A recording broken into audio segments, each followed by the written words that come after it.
Missed an episode of your favorite podcast? Choose from over a decade of content in our archives, not just the latest episode. All free at GCNlive.com. This is your call to action. Get prepared, America. Economy, survival, energy, disasters. This is USAPrepares.com. Informative radio, educational radio. Interact now by emailing instructor@usaprepares.com or text at 434-390-7953. Class, please take your seats. Now, your instructor, Vincent Finelli. Everyone all set, cocked, locked? Here we go. Your dial set correctly to USA Prepares. Thank you for being with us today. We broadcast 2 hours a day, 5 days a week, 9 a.m. through 11 a.m. Central Time. And Jason is engineering the broadcast in Minnesota at Genesis Communications Network. If you'd like to listen live, there are many ways. One way is GCNlive.com, Genesis Communications Network, GCNLIVE.com. You can go to this listen line by Global Star 712-770-9418, 712-770-9418. That's live while we are live. And that is the satellite feed that's uplinked. So when we're live, you're actually getting the feed that goes up to the satellite. So 9 a.m. through 11 a.m. Central Time. If you'd like to call us while we're live, same time, 9 a.m. through 11 a.m. Central Time, 866-582-9933. 866-582-9933. Guineith Isaacs is with us live in Australia. Welcome, Guineith. Hello, Vincent. How are you this morning? Well, I am in lockdown. Guineith, by the way, did you get an email from me a few days ago saying that we were in lockdown here at the farm? Did you get that? Yes, I did. Yep. Mm-hmm. What was your reaction to that, if I may ask? Not surprised. Not surprised at all.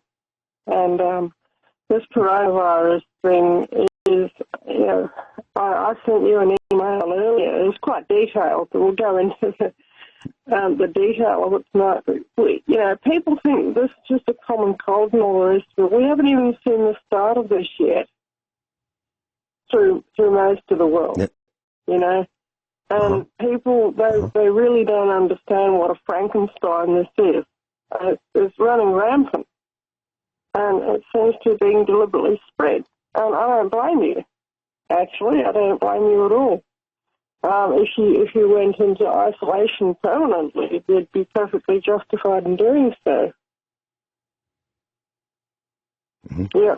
Well, class, I sent an email to our instructors. Now, I don't engage in sending our instructors emails. Look at this, look at that.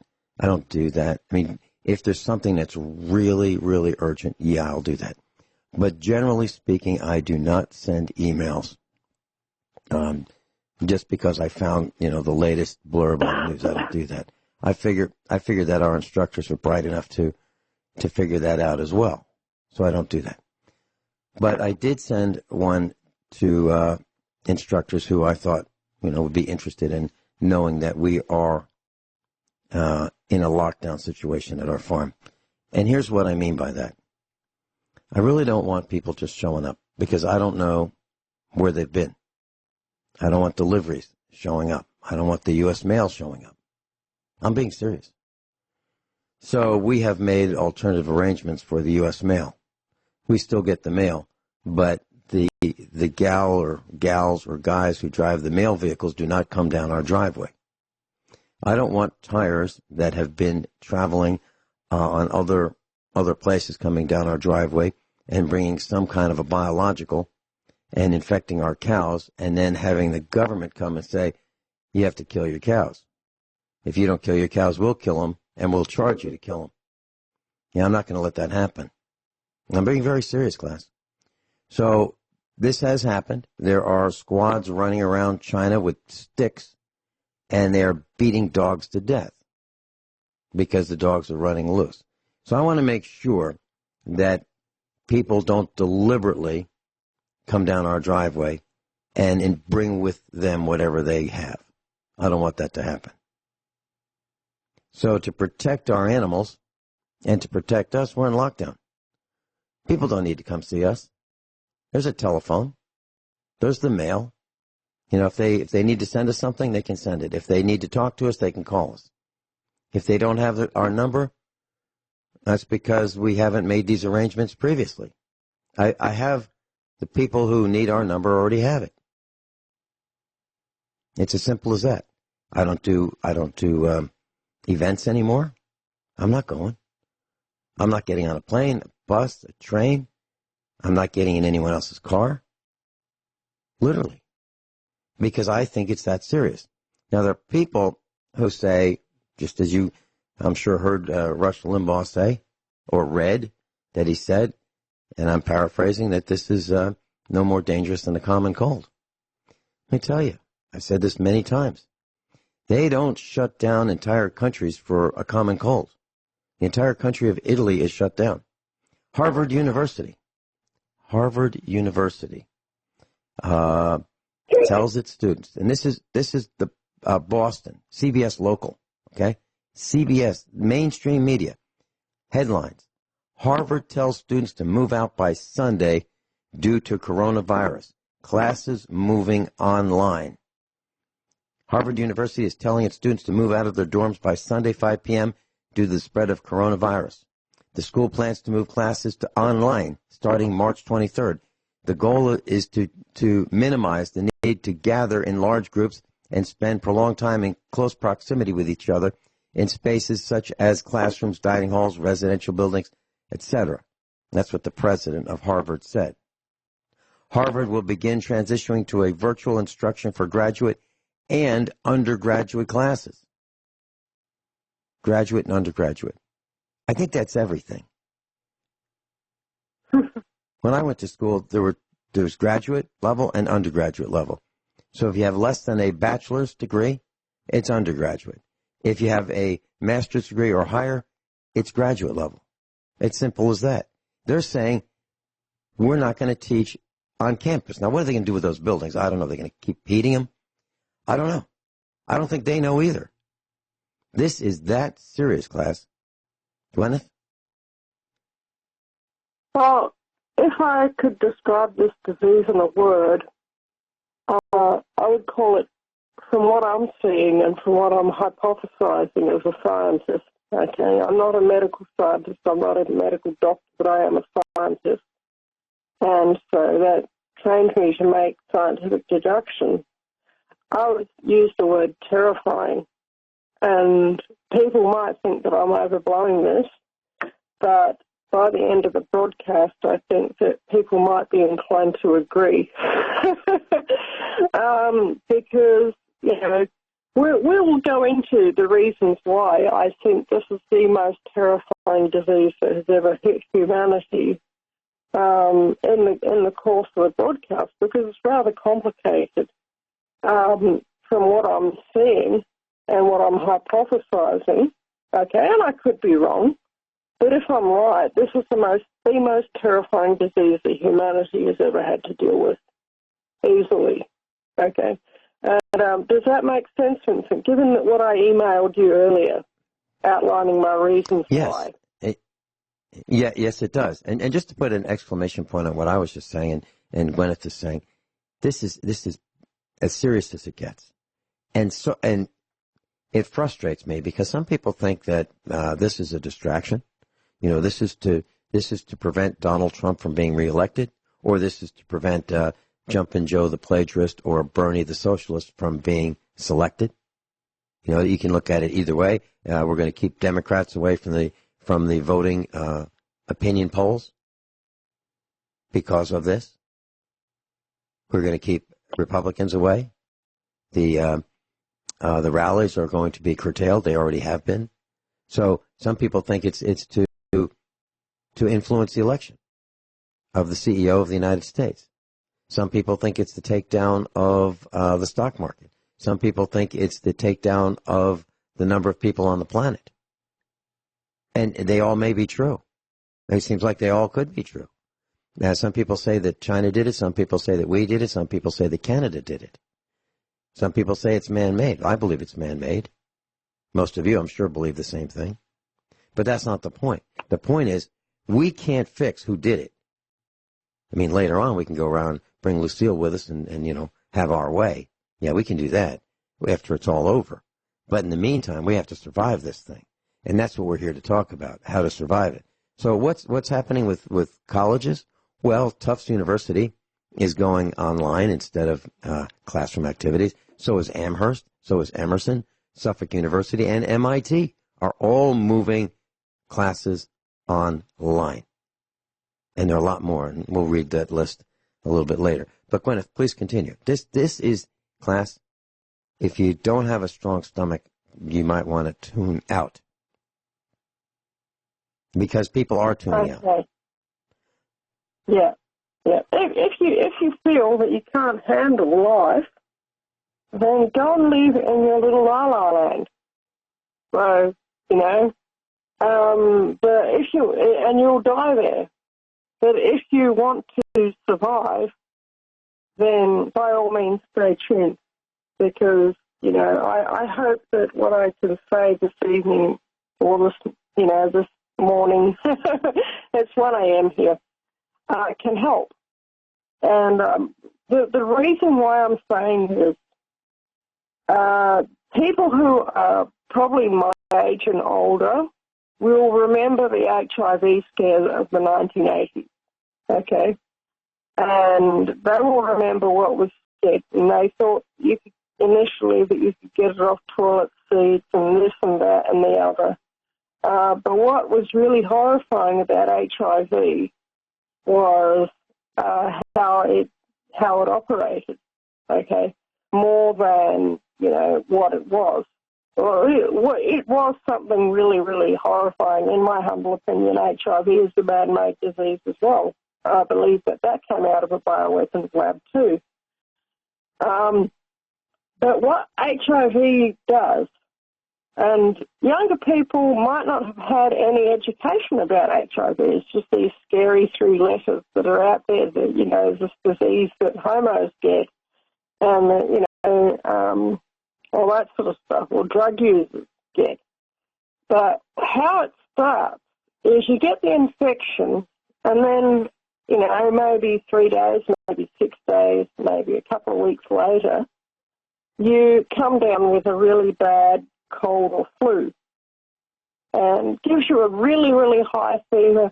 You feel absolutely terrible for about 4 days or 6 days or whatever, and then you get better. And, you know, it almost, the initial infection with HIV almost never kills you, okay? It burns through your system, makes you feel absolutely horrible for, you know, just under a week. You know, like I said, 3, 4, 6 days. And then it, you know, and then you seem to get better. And you think, wow, that's about the worst cold I've ever had. You know, that's about Guineith, the worst hold that thought. Hold that thought. Well, we're going into a break. Guineith is in Australia. Guineith Isaacs is with us live in Australia, and she's telling us about the corona panic. That's our term here at USA Prepares. You'll probably start hearing more use of that term, corona panic, in the near future. And the Great Depression, before it was called the Depression, was called the panic. And that's what people were doing. They were panicking, just like they are now. They're just beginning to really start panicking. So, but the president didn't want the use of the word panic because it was so frightening. So they toned it down and called it a depression. By the way, I believe we are now, right now, in the second Great Depression. The first one was October 1929. This one is right now. Guineith, you were mentioning that you would feel like that was the worst cold you ever had. Please continue. Okay. Now, we're talking at the moment, we're taking a step back from coronavirus at the moment. Okay, just in case anyone new has tuned in, we're talking about HIV. Okay, and the reason why will become apparent in a moment, so keep listening. Okay, you think that this is the worst cold you've ever had, you got better, you know, you go back to your lifestyle, which if you're a homosexual involves attending regular orgies, because that's what homosexuals do. And if you're a drug user, it involves, you know, going back and injecting whatever substance you're injecting yourself with. And sharing needles with your friends and generally spreading this disease all over the show. You have no idea yet that you are really, really, really, really sick, okay, and that you're actually dying, because what you've got is going to kill you unless you get medical treatment. And by the time you realize you're sick, then it's often too late for the treatment to be life-saving and 100% effective, and all it does generally after that is prolongs your life. But anyway, you're going on with your lifestyle, and you're infecting a bunch of other people, and you don't even know you're sick. And then you might begin to have some symptoms. And then, you know, you might begin to get some suspicion that you actually have got AIDS. So you might begin to get some secondary symptoms like weight loss, like, you know, cancer-type symptoms. Might be a really, really severe bronchitis. You go to the doctor does a blood test and says, oh boy, I've got some really, really bad news for you, mister. And the doctor would tell you when you go in for the secondary infection that you have HIV. And you've been going and, you know, attending your, you know, bi-weekly orgies and sharing needles with your friends for the last maybe year, 2 years. Then you become really, really, really sick. And then you, you know, if you have money, then you might be able to afford the AZT medicine, which will save your life, but it'll be too late to cure the illness. So as long as you stay on AZT, then you get to live. But if something happens to you economically and you can't afford the price of that particular prescription anymore, or if something happens to the supply line, then you get to die. And that's what AIDS is. It's almost 100% fatal.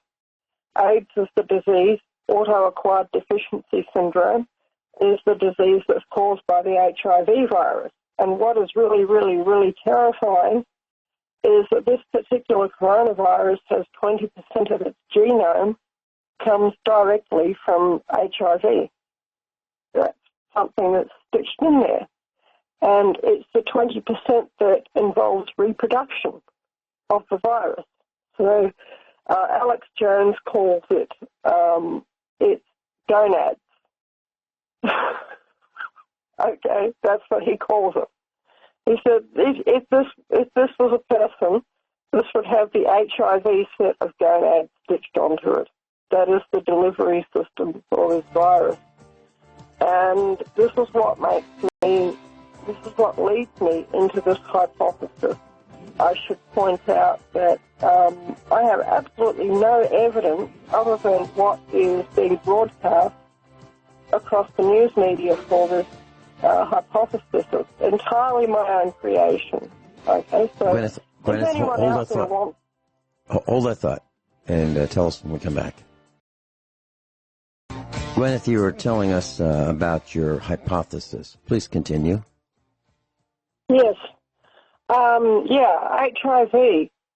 And the thing is, unless you got that person when they were in the acute stage of the illness, if you did a blood test in them then you'd be able to diagnose them that they had HIV, okay, when they have that first initial acute infection. But probably that's not going to happen because it completely resembles the common cold or a flu, okay? So what happens after that, the person appears to get better and the virus seems to go away in their body. And they seemed to be fine. And if you did a blood test after they had apparently recovered from this cold or flu, the blood test would come up clear, and there would be no virus apparent in their body. The virus has not gone away. It's set up camp in their bone marrow. And that's what makes AIDS or HIV truly horrifying. It sets up camp in the bone marrow, and it, spreads from there. And it destroys the immune system by eating up the bone marrow, the killer T cells. And it spreads to the lymphatic system and, kills the T cells in the lymphatic system. And these are the cells that are the little soldiers in your body that go around and fight infection. Okay, they're white blood cells. And the thing is, HIV takes about between 6 months and a year for the virus to build up to a level in the blood where it's actually detectable in the blood. And by then, like I say, you've gone and infected a bunch more people. You have just gone and infected, possibly thousands of people if you're a rampant homosexual, or if you are a drug user who just parties all the time. You could have infected hundreds of people or thousands of people by the time you even realize you're sick. This is it. And, you've got to realize this is the delivery system of the coronavirus that we are looking at. So we've got this situation where people are getting sick, seeming to get better, and then, a few weeks later going back into a relapse.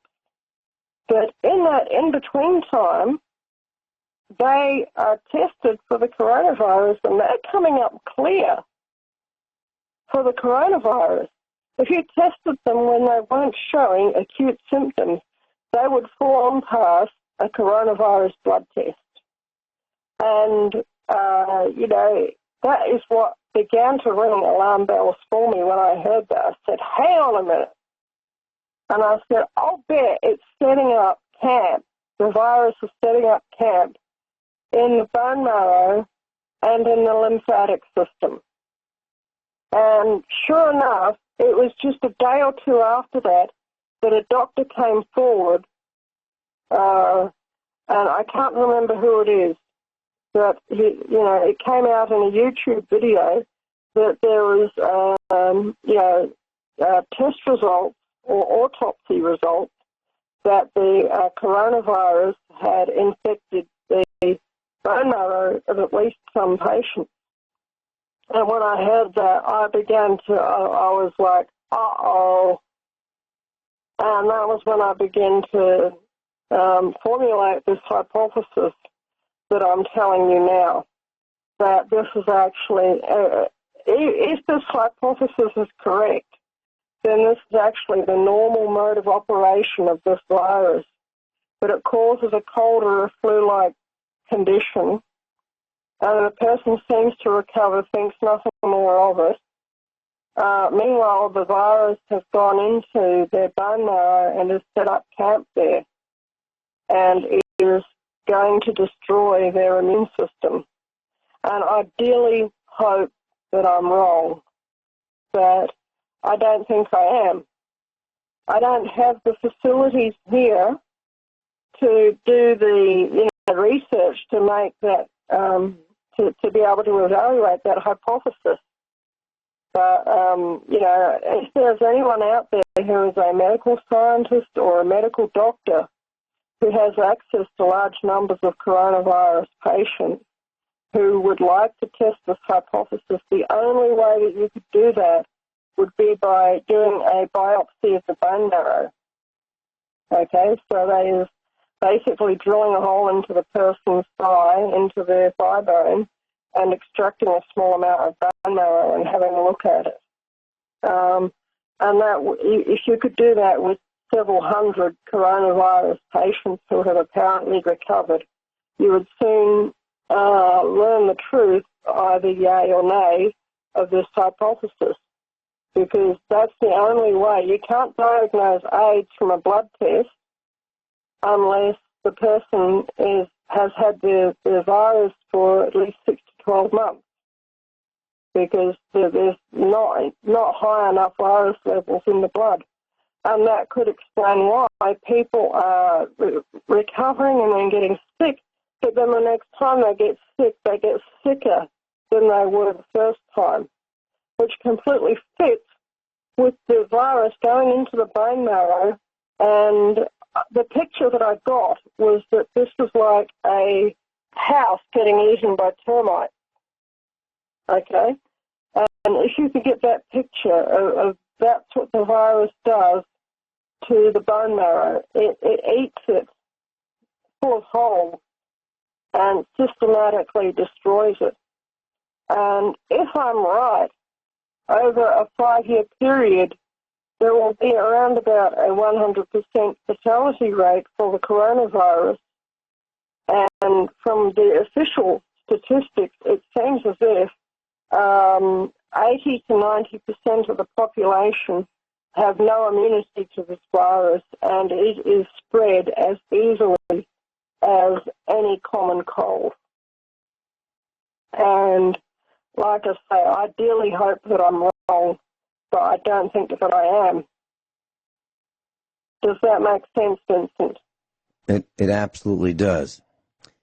Gwyneth, I received a communique, and I'd like to read just part of this. In class, we have done in the past 4 broadcasts on USA Prepares about doublespeak, newspeak. We said it's here, and we said it's designed to mislead you. It's designed to make you think something is true that's not true, or make you think that something isn't true is true. I'm going to read just one paragraph of a communique I received from a medical facility. I'm not going to identify the medical facility, but here's what it says. Opening paragraph. Quote, I need to get my battery for my phone, my spare battery, because I think I might be being stingrayed. So you read that, I'll get the battery. Okay? Sure. Okay. So it starts out, it's very simple. It's to drum up, in my opinion, this is to drum up business for this facility, this medical facility. Starts out with, here it is, quote, with everyone being so concerned about the coronavirus, we want to assure our patients that we are doing everything we can to protect you and keep you healthy, end quote. Now, to me, that sounds like doublespeak. It sounds like half-truths. It sounds like lies. And I'll tell you why. Because it says we are doing everything we can to protect you and keep you healthy. Okay. If that were true, then all of the people at this medical facility would not be going to the supermarket. They'd not be going to the movies. They would not be going to business meetings. They would not be seeing other patients. They would not be traveling on airlines and buses and taxi cabs and Uber transportation. They would not be eating at restaurants, and they would not be going to school events with children. Let me read that paragraph again, and tell me if you agree or disagree. If you disagree with what I'm saying, I would love to hear from you, and I'll give you the phone number. 866-582-9933. We'll pay for the call. 866-582-9933. So here it is again. With everyone being so concerned about the coronavirus, we want to assure our patients that we are doing everything we can to protect you and keep you healthy. I don't believe that's true. I believe that's misleading. It's misleading because That means no supermarkets, no movies, no business meetings, no seeing other patients, no airline travel, no eating at restaurants, no going to school events, no going shopping, no going out anywhere. So they're not doing everything. Now, they may be doing some things. Maybe they're doing reasonably expected things, but they're not doing everything. So whoever wrote this is not all that familiar with the English language. A lawyer would tear that apart. Then, at the end of this communique, it says, quote, enjoy your spring break, and we look forward to being back in the office, and they have a specific date. Enjoy your spring break, and we look forward to being back in the office on a specific date. Now, what does that tell you? That tells you that whoever wrote this was thinking about spring break. They didn't know how to end this. Hey, don't forget, we're here for you. We want you to come in and, we want your business. It's a medical facility. They want your business. And they're going to be back, and they say enjoy your spring break. So whoever wrote this is thinking about spring break. Now, what does that spring break conjure in your mind? Does that conjure images of stupid, bad behavior of college students and others around college student age in Florida and California and in Mexico and other places? Is that what it conjures up? It's what it conjures in my mind. Twerking and risky behavior of all kinds, drunken, fueled, whatever. Possibly orgies. Not possibly, certainly orgies. That's what it conjures up, right? And so this medical facility is letting you know that, after all that happens, come on back. Now, does that mean that they're going to welcome people who have been to spring break for medical treatment? Would those people be carriers? Sounds likely to me. We'll be right back.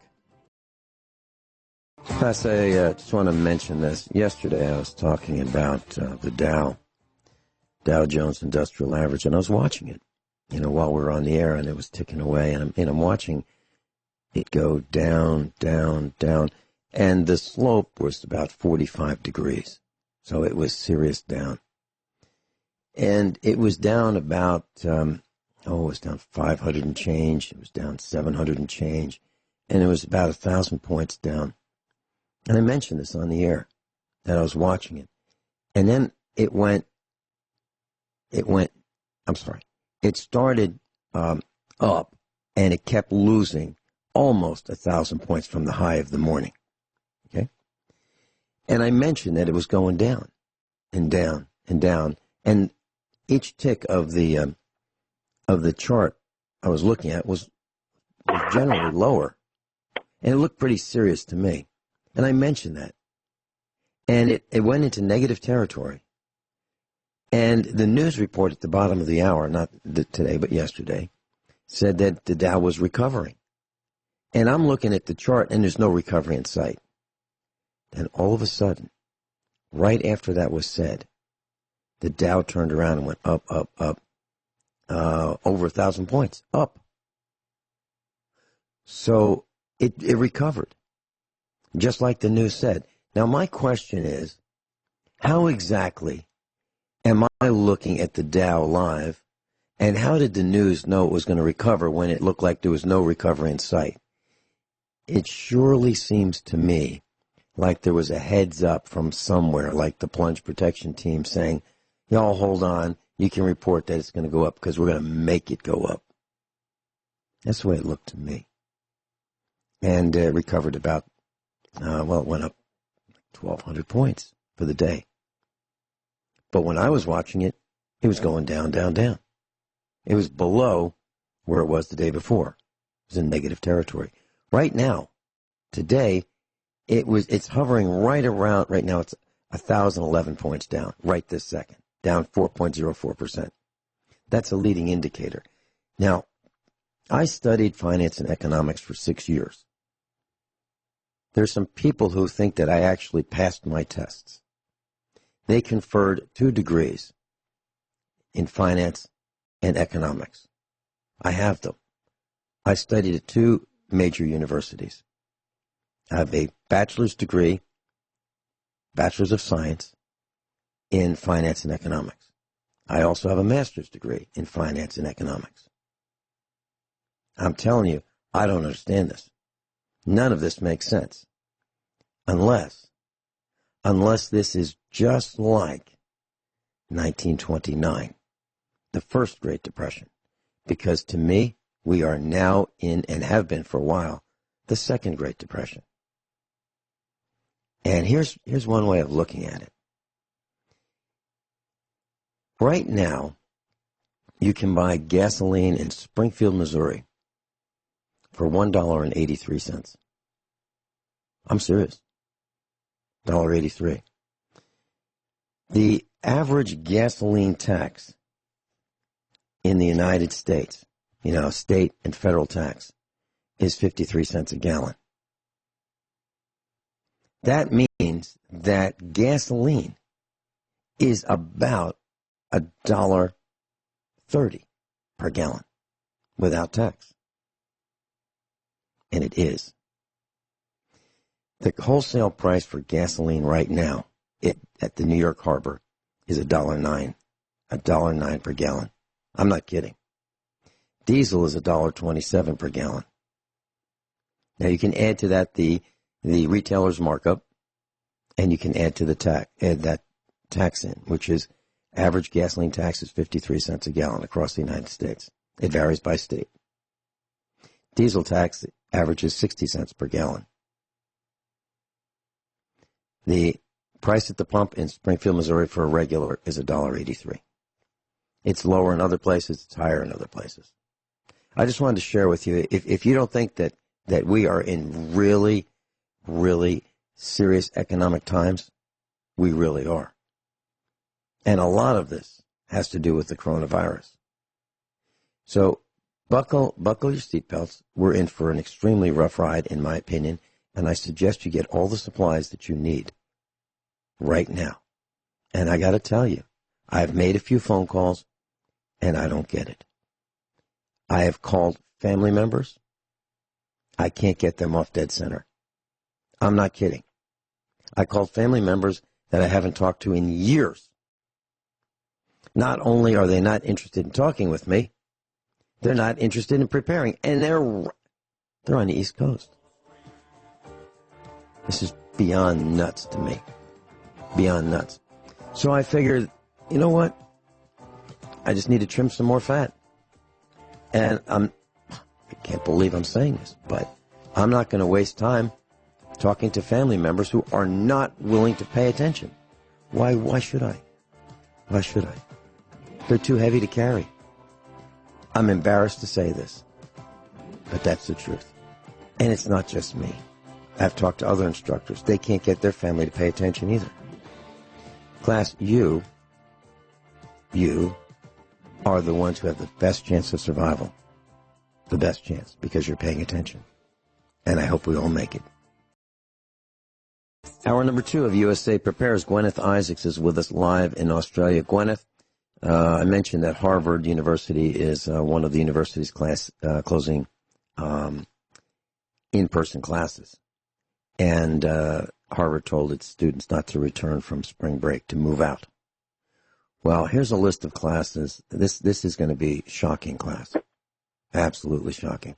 But here's a list of colleges and universities that have announced in-person class cancellation for the duration of 1 or more weeks. Here we go. Adelphi University, American University, Amherst College, Arcadia University, Belmont University, Bellevue College, Bloomberg University, Bucknell University. By the way, in this list, there are 2 universities that I attended and graduated from. Bucknell University, Bowling Green State University, Barrett College, Bowie State University, Bernard College, Coppin State University, Columbia University, Cornell University, Case Western Reserve University. By the way, Some of these are Ivy League schools.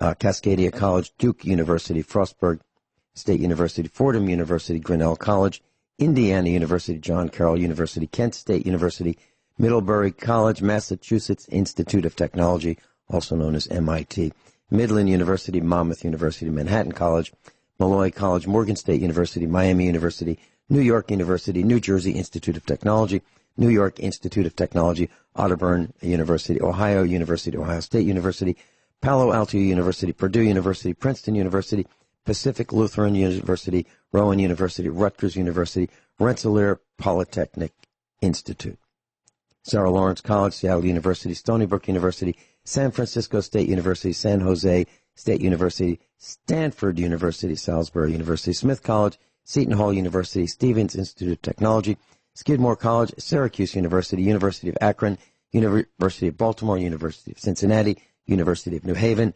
University of Toledo, University of California, Berkeley, University of California, Los Angeles, University of California, Santa Barbara, University of California, Santa Cruz, University of Maryland, Baltimore County, University of Maryland, College Park, University of Maryland, Eastern Shore, University of Washington, University of Wisconsin at Milwaukee, Vanderbilt University, and Westchester University. Guineith, is that stunning? That's amazing. I just would like to say they wouldn't be doing that for a common cold. Not only that, okay, I believe, okay, once again, this is just my hypothesis, okay, this is just my Holmesian deduction here, so of me trying to figure this out. I believe that the Black Ops community knows exactly what this is. So I believe that I'm right. I believe that they know that I'm right. And I know that there's a certain portion of that community that listens to this broadcast. And I challenge them to call in, or I ask them, rather, to call in if they would like to verify or otherwise what I've been saying, because there's more to this illness than what they are saying publicly, okay? And I believe that I have hit the nail on the head of why this illness is so terrifying is not because of the immediate kill rate, it's because of what happens afterwards, and that there is nowhere to run from it, and that there is nowhere to hide from it. I should emphasize this disease is not HIV, okay? So I don't want anyone out there online or anyone else saying that, oh, Guineith Isaacs says that this is a kind of HIV. I didn't say that. I said it shares 20% of its genome with the AIDS virus, with the HIV virus, which has been scientifically verified over and over again. Okay, it's had papers published in the Lancet saying so much, which is an elite medical journal. So that's my source there. And all I'm doing is putting 2 and 2 together and coming up with 4. And the 4 that I'm coming up with is a disease that behaves like the AIDS virus because it shares 20% of the HIV genome, but is highly contagious, that you can catch it from a door handle. You can catch it from breathing the same air. You can catch it from sneeze droplets. All of the above were initially denied. Incidentally, when the information of this virus first came out, they said, oh, no, you can't catch it from breathing the same air. You can't catch it from surfaces, and blah, blah, blah, blah. And it was all Bravo Sierra, the whole lot. And I believe that the level 4 community, that community of people that works in level 4 labs, they all know exactly what this is, and that's why they're all busy at the moment staining their pants brown, because this is the nightmare scenario. This is actually even worse than what you see in survivors, because in the miniseries or in the TV series Survivors, it was all over within, the main effect of, the disease burning its way through the population. From what I gather, it was all over within a month or two. But this thing is going to be hanging around for years. This thing is going to be the new normal. And I believe that eventually, no matter how careful people are, that eventually everybody in the planet will be exposed to it. And that between 10 and 20% of the population will be completely and utterly immune to it. And they will be the ones who survive, and the rest of the population will not. Even those people who now are saying, oh yes, we've got AZT, we're fine, because AZT, incidentally, can apparently cure the COVID-19 infection. And, that's interesting in and of itself. That's the main antiviral that's used to treat HIV for people who don't know out there in the class. But, this is something where, AZT will cure the coronavirus, but that's probably true, as long as the medical system and the pharmaceutical industry that manufactures AZT is still functioning. And you might think that you're okay because you've got AZT. Have you got enough AZT to last you for the next 50 to 70 years? Because if you haven't, at some time the AZT is going to run out and the disease is going to continue its progression, and you're going to die. I'm not talking about you specifically, Vincent Finelli. I'm talking about the person who thinks that they're okay because they've got a stockpile of AZT. Okay, does that make sense? It absolutely does. No question about it. Guineith, let me share this with what we do here at USA Prepares is connect dots. And I've been waking up in the middle of the night and looking at things. So for several nights, I've been getting up and I've been looking at big box stores. They are out of powdered milk. Why is that? You can't get it if you want it. Powdered milk. Try it. Go to Sam's Club and see if you can get, a reasonably priced powdered milk. I don't think you can. Here's something else. So Mountain House. Mountain House is the company that provides freeze-dried, long-term storage foods. I'm at their website right now, mountainhouse.com. They're sold out of everything. Everything.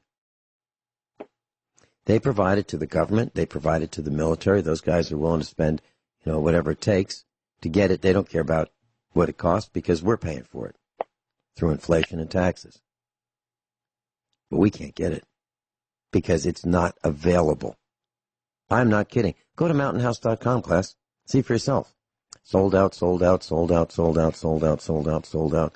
Doesn't matter whether it's an item that is $48.99, $48.99, or $1,834.99. It's sold out. What does that tell you? How is it possible that the largest freeze-dried food company in the country is sold out of everything? How is it possible? It's possible because this is really serious. So let me give you my recommendation. I've done it once, but let me do it very, very quickly. Go to the store if you believe what we're saying. If you don't believe what we're saying, don't do anything.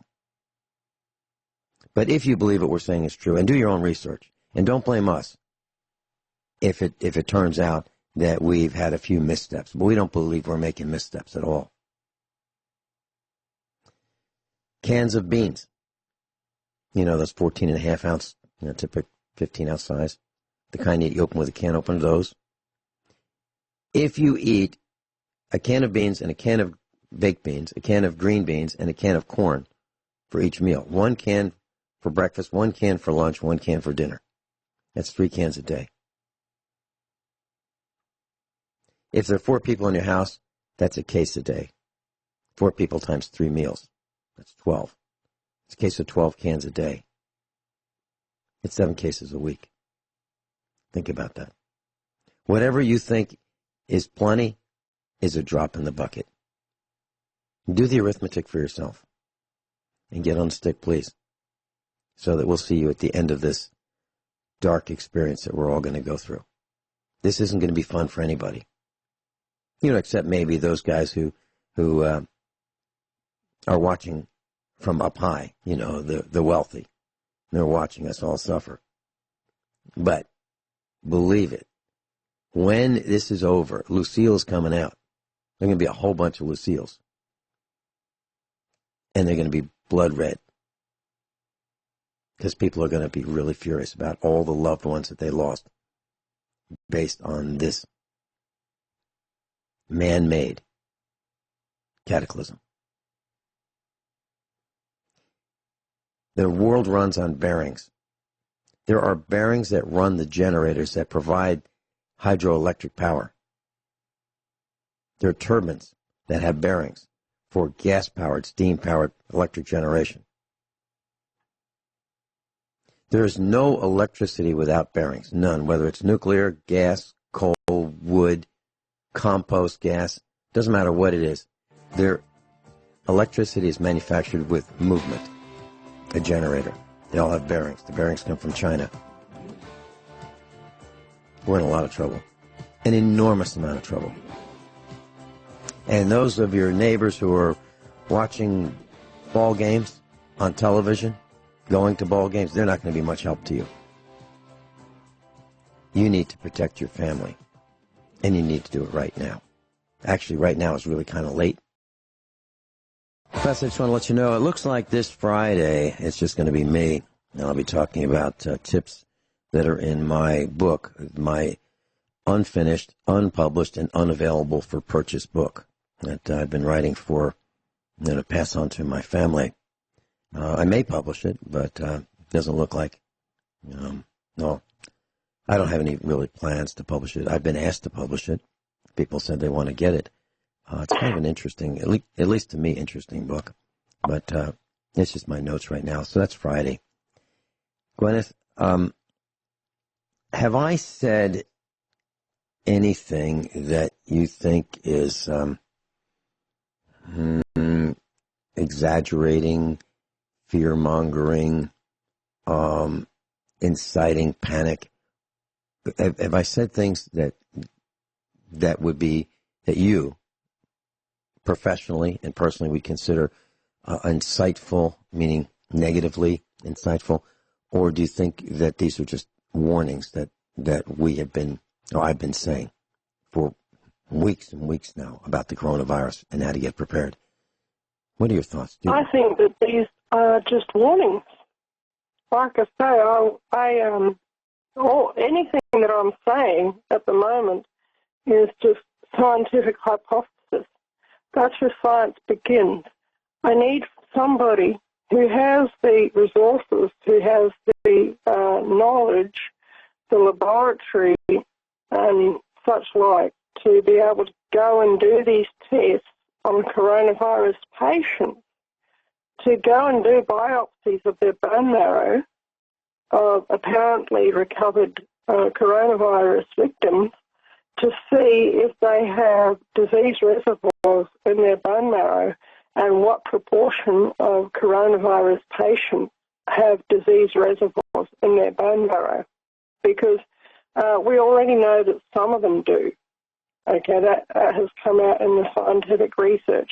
Apparently recovered people and also dead people, people who have died of the coronavirus. They have done autopsies, and they've found out in the autopsies that they have had, that the virus was in the process of setting up reservoirs in the bone marrow at the time when they died. And we need to know this, because we need to know how this operates. I believe that the Black Ops community already knows how this operates. That's why they are in such a panicked state. They know what they're dealing with. and because they know what they're dealing with. And the stupid and ironic thing is that they're telling us not to worry. They're telling us to continue life as normal, when in the meantime they're shutting down major conferences and they're looking at having the Olympics with empty stands, and they're closing must be dozens and dozens, must be over 100 universities, and they're telling us not to panic. You know, all that you need to do is you need to sit and think with your hand on your chin and go, I wonder why this is, you know, that these people are acting in this manner. And, you know, even the regular Joe, he instinctively knows, the member of the GDP, he instinctively knows that something is seriously wrong, and that, you know, that he's not being told the whole truth. And the television set and the internet told him that the appropriate response was to go and buy toilet paper. So he does so. I believe that that's probably subliminal messaging, because it makes no sense. You know, I was in Bendigo today. I had to, you know, my check came in, and I had to go and get, I had to go and top up on my groceries. And as well as that, my son needed to do some business at the bank, which really couldn't, you know, he couldn't do that any other way than at the bank. And, you know, so we went in there, and there was no toilet paper to be found in Bendigo whatsoever. And even baby wipes were running low. Okay?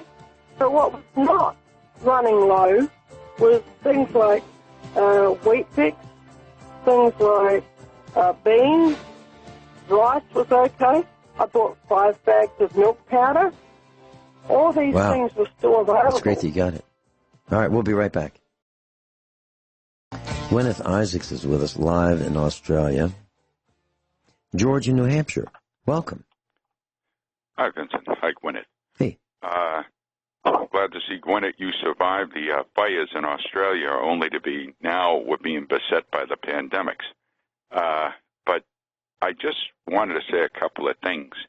There was a story that they had found a number of graves up in Alaska that were dug up of World War I veterans that had died in that influenza epidemic that did linger for years, because my grandmother had passed away in the middle 20s from it because it lingered, and like I said, it was very opportunistic. And but they said that the Chinese has dug up some bodies of World War I veterans who were influenza epidemic victims. And they've been working on this for years, but from what I understand, this disease not only has a component of the viral infection, but it also has a component of, like you said, when it, you know, about 20% possibility of like HIV, bronchitis too, but there's also a component that I heard that it was designed so that when you're fearful and fear and panic starts to set in, it accelerates the disease. I don't know if any of you have heard about that, but there's some other things I'd like to say. But go ahead, I'm sorry.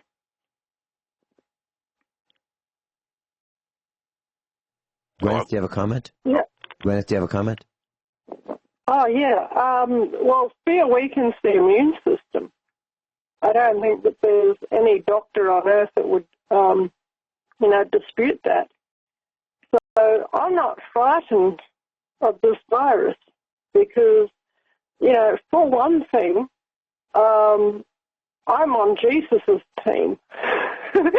So even if I did get this disease, and even if I died from it, then I would go to heaven. And it would be a very good day for me because Jesus is my Lord and Savior. The Lord Jesus Christ is my Lord and Savior, and he died on the cross for me. And people need to make sure that they are right with the Heavenly Father, that they have accepted the sacrifice that Jesus made on the cross for their sins. because he was mercilessly tortured just so that you wouldn't have to be spending eternity in hell, you know. And I'm not frightened of death. The day of my death will be a very good day for me. And, because for one thing, I'll get to see Jesus, but I'll also get to see Archie. I'll get to see my mum and my dad and my brother and all of the other people who have been believers who have passed on before me. And some of them have died horrible deaths. My brother died of melanoma, which was a terrible death because the tumour grew to be like a great bunch of liver on his skin. And poor mum could never eat liver for the rest of her life because she was the one who had to nurse him. And that must have been absolutely terrible for her. But my brother was a believer. And, so I will get to see him again. And that would be a good day for me because, this is my family, and a lot of them are not here anymore.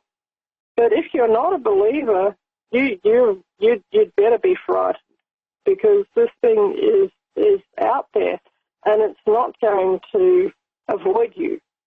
Okay, in fact, but on one level, you need to have that fear response to create the protective response.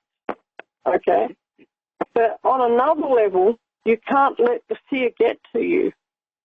You have to really have an attitude of, I've done all that I can to prepare, and what will be, will be. And like I say, it helps if you have a good relationship with the Almighty. And, I don't know, if anybody out there does not want to follow Jesus, you must have rocks in your head. Because why would you turn down an eternity of amazingness, basically? You can't even comprehend the good things that God has in store for you, okay, both on this earth and also in the life to come. And, I have this, please don't misinterpret what I'm about to say, because I think that it is terrible that this thing is going through the whole world. And that is, I think that in the end, over the next 3 to 5 years, that it's going to, with both the effects of the disease and with the after effects, okay, and the comorbidities, and, the things like the diseases that come from large numbers of rotting corpses and all this sort of thing, people not being able to get their meds, that there will be a 90% mortality rate over the next 3 to 5 years. So you better have a good relationship with the Almighty, but you've got to consider that at the moment, spiritually, I feel like I'm about 8.5 months pregnant, and I just want this baby to be born. That is about, I've been pregnant twice in my life. I have been there twice in my life. I get to about 37 weeks, and I'm just over the whole pregnancy thing. I want that baby to be born. I want to see my darling baby. And this is how I feel, my first pregnancy, I was busy fighting the CPS for the last 6 months of the pregnancy, and my baby was born low birth weight. And my second pregnancy, I almost died in childbirth. So I didn't have a good experience of being pregnant on either of those. Although the second pregnancy actually went quite well. But, when women get to about 38 weeks of being pregnant, they just want that baby to be born. And that is how I feel spiritually at the moment. And, this thing is going to happen. Why don't we just get it over with? Does that make sense? George, your thoughts? Well, we come from a very long line of human beings who fought, struggled, farmed, survived umpteen number of crises over thousands of years. So we're made of sterner stuff than we might believe. The only thing is, in the last maybe 75 years or so, maybe 100 years, the life has gotten progressively softer. So what it's done is it's actually competed with our survival mechanisms, our genetics, our instincts, our belief systems, to bring us to the point now where many of us are compromised physically, spiritually, mentally, to the point where, in other words, it actually has gone and made war against the very systems like the vaccinations. It actually interferes with the natural immunity, our God-given immunity, like when it said, in other words, we're children of the Creator. Not all people are children of light, unfortunately. And I will say that from what my studies have revealed, I believe that what we've been seeing playing out over the decades is the communist infiltration and the Nazi infiltration and sympathizers in our own government that have taken over our intelligence services have set the stage, partly out of revenge, partly out of their maniac kind of outlook on life, that wants to eliminate Christianity, wants to eliminate God from the equation. And they've used this country as a battleground, and you can see the way we've been looted, we've been polluted, I won't go on and on, I'll just say that, in other words, a lot of things have been going on for a long time to set us up. And the more men and women turn away from God and basically try to just puff themselves up, and then they realize that they're just flesh and blood. A germ we can't even see, a bacteria we can't even see, could lay us flat. I mean, if that doesn't show the ridiculousness of the attitudes of people who are very prideful and think human beings can do it all by themselves without the Creator and without His Son, it's insanity, and it's brought us to this brink. George, let's say it this way. Correct me if I'm wrong, George and Guineith, but we should all be furious with our selected and elected representatives for the vulnerable position that we are now in. They co-joined the United States at the hip with China. These elected and selected representatives have done that. They've made this happen. And then they allowed the rapid transmission of this via the airline system. Our government has done this to us. We didn't do this. They did it. I'm talking about people who said, we need to deal with China. It used to be the Chinese were our enemy. It used to be called the Red Chinese. They used to be called the communists. Now they're our friends and they make everything that we buy. We can't live without them right now. You want to buy a freezer or a refrigerator and you think you can get a U.S.-made refrigerator? Hardly, because the compressors come from China. That is, if it has a U.S. label on it. If it doesn't have a U.S. label on it, it comes from Asia. No kidding.